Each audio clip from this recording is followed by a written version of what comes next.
Hey everybody, this is Doug Kenny from Stories from Motorsports, and today we have IMSA driver Tom Long with us. Hey, how you doing? Hey Doug, doing well. Thanks for having me on the show today. No problem. We're glad to have you on. Where are you at the moment?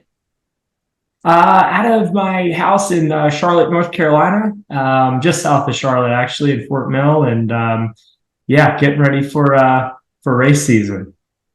Yeah, what series are you going to be in this year? So excited to do a lot of driving, but also a lot of coaching. So predominantly with the IMSA sports car series, specifically with the Michelin Pilot GT4 cars.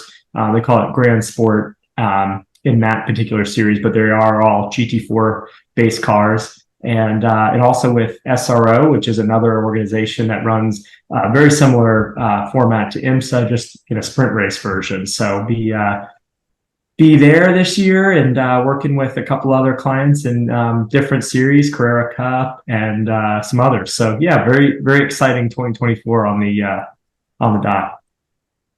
That's amazing. So, what got you into racing to begin with? Well, I feel like I've always had a huge appreciation and passion for cars and motorsports. My dad, for sure, got that catalyst started for me when I was a kid. He really enjoyed racing. He kind of did it as a hobby in the Sports Car Club of America. So grew up around that, and just as soon as I could literally be saying the word car to being able to get to the track and join him, and racing was my life and my passion, and super fortunate to feel that able to continue to do that as a career. That's amazing. I got into racing through my grandfather. He was a Napa executive in my home state of Colorado, and he attended two Indianapolis 500s, which was 1973 and 1977. He obviously didn't like the 73 one with everything that went on. He actually was within distance of Salt Walther's accident and got fuel on him. And and then he stayed for the whole weekend because he was a guest of Napa there, but he did not like that weekend. And he told me that he contemplated on not really going back. But then in 1977, he was invited, and then he witnessed his hero AJ Foyt win the race. And you can imagine he was really happy when that happened. Oh yes.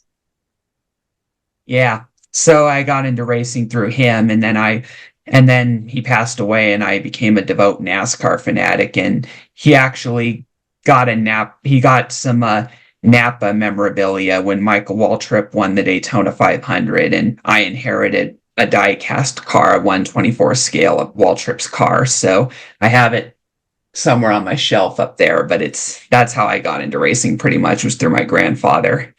Love it. It's exciting to see Napa is still predominantly, in NASCAR, but also over to IndyCar now, right? So it's exciting to see all the manufacturers and different partnerships that create fans and retain fans through sponsorship. Yeah, sponsorship is very important. Do you have any sponsors at the moment?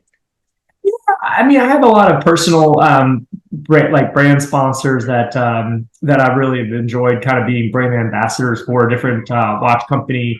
Custos is a Swiss-based company that has a U.S. market. We've done a lot of fun promotional stuff together, and then just like a lot of branding things with Bell helmets and OMP driving gear, racing gear, and a few other small things that help along the way. But it's all about those relationships, and not only from helping you support you, but also just where they can take you. You never know who you meet, and what opportunity lies around the next corner. Yeah, racing is so unpredictable, not just on the track, but you never know who you're going to encounter at a racetrack. Like a couple years ago when I went to the IndyCar race in Nashville, I got run into by Roger Penske's golf cart and I got a picture with him. That's excellent, man. He is a special individual. It's exciting to see what he's been able to do with the Indianapolis Motor Speedway and all the series that they're involved with, and to kick off at the Rolex 24 here in a couple of weeks with a pair of cars. So it'll be very interesting. Yeah. Have you ever raced at Daytona? I've been fortunate to race at Daytona several times. I think I've done the Rolex 24 11 times, and it's a special event. It's a special place. Just not only the racetrack, but just the whole atmosphere and the event itself. It's like a festival. It's a lot of fans camping out over the weekend, whether it's in motorhomes or in tents. They have a huge midway area with Ferris wheels and all kinds of things going on for the fan engagement, fireworks at night, which is interesting as you're racing through all that. But really a truly special event. Definitely is. I would love to attend a race at Daytona one of these days, either the 500 or the Rolex 24. That I'm hoping to do that in the near future. I just have a lot of goals ahead of me at the moment. So, but yeah, who's the best driver you've raced against, in your opinion? Man, I tell you, a childhood favorite of mine growing up was Jeff Gordon, and it was really exciting to actually be in the same race as he at the Rolex 24 in 2017. I was driving for Mazda at the time, and it was a new development program, a Mazda prototype in their top IMSA category, the prototype class, Daytona Prototype International, DPI is what the name of that class was at the time. And he was running for another team, and so it was really neat to be out there with him on track. It's like a childhood hero, and kind of pinch yourself realizing that you're able to be out there at the same time is really special. I know that feeling because I had to pinch myself a lot of times when I got to meet my childhood hero, Jamie McMurray. Absolutely, yeah. It's good to see him. He's always still like broadcasting. He does a great job for the program. I think that's impressive how they've been able to bring on broadcasters that have all the racing experience and really bring shed a different perspective to the viewers.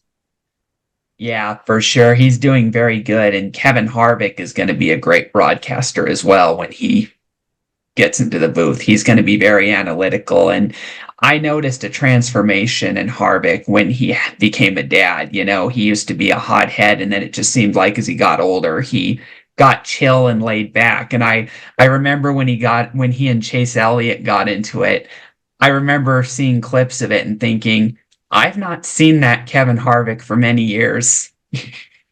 you know? You're right. There are certain folks who definitely calm down over the years, and I respect that. I being a young dad myself, I can appreciate kind of where your career takes you and how that changes your philosophy a bit. Yeah. So, what's your biggest race you've won?